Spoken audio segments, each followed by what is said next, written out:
TJ, Simon. Simon, Nice pleasure to to meet meet you. And you talk about taking me out of my comfort zone. Yeah. I'm a coach. I'm definitely not an interviewer. So listen, but you've got an amazing story to tell. Yeah. And the one thing that we and the listeners want to hear about is your journey to the NFL.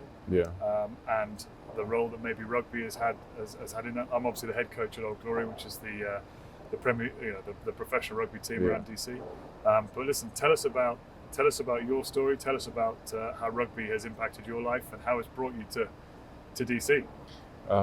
Rugby played a big role, of course. I used to play professional rugby in France, and I spent 3.5 seasons there. And then obviously grew up playing rugby. I played high school rugby in South Africa, school for St. Cynthians Boys College, and I also played provincially for the Golden Lions in the Craven Week. And then also played in prep school for St. John's, and also did 1 year of high school in Zimbabwe, playing at Falcon College. So you're a young man growing up in Zimbabwe. Yeah. And you found yourself now here with the Commanders. I've got a lovely story because it was only this morning when I was kind of going through some bits and some dates and seeing where you were from. And I'm like, hang on a second, I've got a guy the same age who played for Zimbabwe, the same team. And so I gave him a call this morning.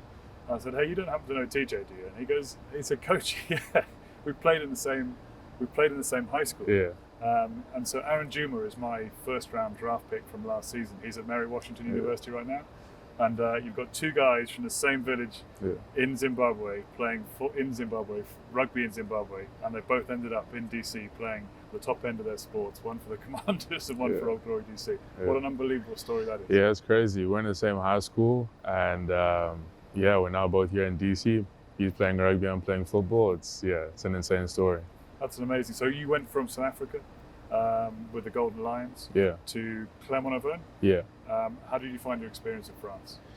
It was amazing. It was pretty up and down. I dealt with a knee injury, broken hand. So a lot of the times when I was really breaking into the senior team is when I got injured. So that was pretty difficult, but overall I learned a lot. I feel like the injuries taught me a lot. They calloused my mind, and everything I went through as a professional rugby player has helped me be a better football player now and just be more prepared to be in the position I'm in right now. Yeah, so the experiences through rugby have helped you understand what professionalism is, how to deal with it. 100%. The most professional league and the most professional sport in the world. Yeah.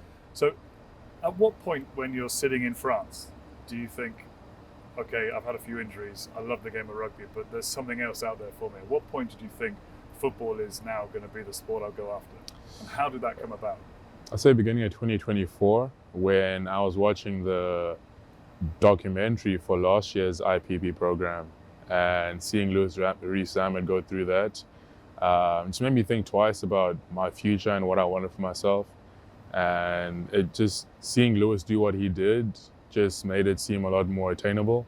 I was coming to the end of a contract with Clermont, and I was on loan at the time in second division with Valence, and both of my contracts weren't getting renewed, so I was talking to other teams and looking at playing somewhere else in France. So I just kept my options open, and funny enough, the International Pathway reached out to me later on that year in May, just as our season ended, so stars aligned really in that way. That's incredible. So you mentioned Rees-Zammit. So I came to, I was the defensive coach for the Dragons in Wales, and obviously Lewis is a household name in Wales. So Yeah. when he came over here, what sort of positions did he go for? What was his skill set? Was it suited to the NFL? Was it in terms of his position? How did he go? I think Lewis is a phenomenal athlete, and that's the reason why the international program wanted him. Just his speed and versatility of how he could play on the wing. Translated to him being a wide receiver and a running back. But I think people underestimate how agile and athletic NFL players are and what it takes. And as quick as he was, I think from what I've seen in his tape and what I've heard is what he struggled the most was probably the agility side of football. So the speed was there, but these guys cut and they're absolutely phenomenal athletes. And I think that's, if your style of play in rugby doesn't translate that way to football, then it'll be pretty tough to make that change. Yeah, I mean, Lewis is probably one of the quickest things I've seen in rugby, and he's now tearing it back up for Bristol right now. Exactly. What position did you play in rugby? So I played wing. You're I played on the wing and centre, yeah. And so do you think the wing, centre, maybe back row, are they the best positions to maybe be suited to potentially get into the international pathway? Definitely, because if you were to switch from being a wing or center or fullback in rugby, that you do a lot of attacking and defending athletically. And back row is 2 flankers, so you could transition to be a defensive end if you're tall enough, a linebacker, running back. I think with props and locks, it'd be a lot harder because they're not as athletic as guys with the same height and weight in football, just because the training is so different. Gotcha. So are there any particular skills that you picked up in rugby which have definitely helped you transition into football? Say tackling. Yeah.